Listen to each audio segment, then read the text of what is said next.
Gouvernement a ici 250 000 dollars. Il n'y a pas de il y a 250 000 dollars. Je vais beaucoup de garçons, qui paye ex-léopard, trésor loi, et un autre garçon qui s'appelle Fiston Coloqué. Tant qu'on va mettre un match, il fallait.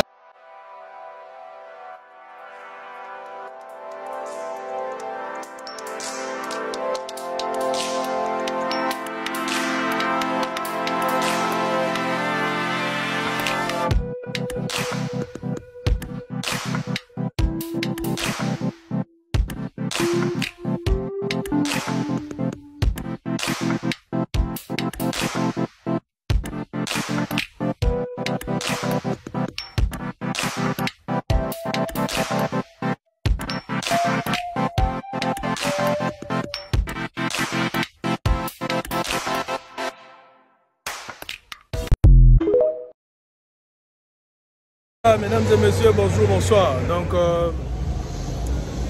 d'aujourd'hui, information, moi aussi, pour comprendre d'habitude tout ça, la émission, na plateau, mais na Libanda, na Kasavubu. Donc, na yagi, passé à l'entretien à cas.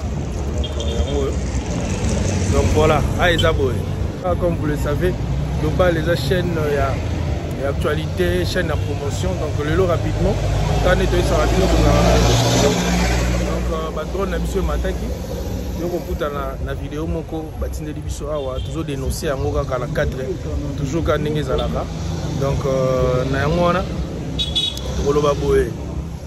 L'un de proches de l'artiste Fally, donc va citer na détournement ya mbongo moko et suite ya match moko Babetaki, donc je ne sais pas si ils ont un match de gala ou soit ils ont un match moko pour soutenir Banderonabiso à Est. Donc il paraît, Bimaki, une affaire il y a 250 000 balles, donc 250 cas, et Bimaki pour un événement de Salemaki. Je crois match Betamaki entre le 2 et le 3, donc un certain dimanche. Donc voilà, mais à travers cette émission, ou soit cette image, je crois que bon, on va détailler dans l'union surtout. Donc Nani va détourner Mbongo. Il y a un ancien léopard à personne en 4 Makamango, on a combo ya trésor loi. Donc voilà. Pour l'andango, na vidéo oyo, ne pour comprendre qu'est-ce qui se passe. Donc voilà, Fiston Coloqué, na 4 il y a détournement, il y a Bongo Tisikoyo, Azomo na te, Bazo Lukai, Azomo na te, naïe loi, naïe Fiston Coloqué, Bazomo na te. Donc voilà la image oyo, on se retrouve juste après. Congo Nabiso, na République à Brazza. Le but est un match d'amitié pour la compassion. Il y a des Est. Les anciens léopards, les anciens diables rouges. Gouvernement a ici 250 000 dollars. Il n'y a pas de moi 250 000 dollars. Je vais beaucoup de garçons qui paye ex-léopard, trésor loi, et un autre garçon qui s'appelle Fiston Coloqué. Tant qu'on va mettre un match, il fallait que les musiciens n'abusent pas de la chante. A agrémenté soirée après match bazwa ki salle na Sainte-Anne monika Sainte-Anne est dans Gombe bazwa ki salle na Sainte-Anne match Betami au nom de l'amitié RDC Congo Brazzaville les anciens léopards dans les anciens diables rouges sur le 250 000 l'état bimisaki diable rouge a commis à Sainte-Anne de 19h à 21h et l'on va remettre les athées et l'on va relier les athées. Trésor pour tout à 21h. D'ailleurs, il faut dire, souligner que match wana pour Betama, Moutoumi de Santos Koutan a moni désordre avec un abina royate. Ça c'est humilier toute une nation. Mais Diable Rouge est commis à Sainte-Anne de 19h à 21h, Massangezate.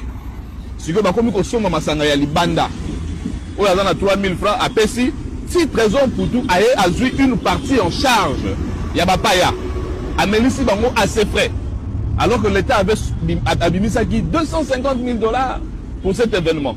Mais si déjà tout ça l'événement pour la paix à l'Est, 250 000 dollars, il n'y a pas et limoué. Moto Mongokoya qui n'a pas beaucoup, l'autre garçon, Fiston Coloqué que je ne connais pas, c'est ça aimer la République. Ah, mais c'est très grave parce que cet événement réunit quand même deux pays. Mais bien sûr. Au nord, la dignité. Je te dis, les gens qui étaient sur place, Bamoni Siko Nenge, ex-joueur, il y a Diable Rouge, Fingi, au lieu de Finga, joueur à Léopard, Fingi Siko la nation. babimboka na bino ezaka ka boye yango bokendi bosote vous êtes des voleurs ba lobby ba fingi misusu kutu babi ba olala te bazwa batoka ka butu wana bakende nde ba ko supplier bango quand raison pour tout est venu il a pris en charge bokende bo vanda ta pona Sainte-Anne bazaki ba olia pe ba chambre na bango ezaki kuna ba lali na Sainte-Anne na tongo nango bakei tala batu bazwa mongo à Congo même les gens au Togo ko kanisa te ya ko lia 250 000. Ils se retrouvent dans des sales dossiers à cause de 250 000. Mais l'important, ce n'est pas l'argent. L'important...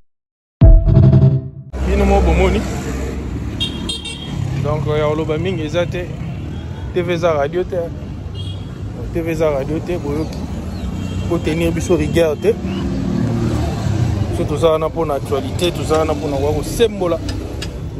Donc, merci beaucoup. La bande de surtout, toujours même moral. Donc, de Pessibino.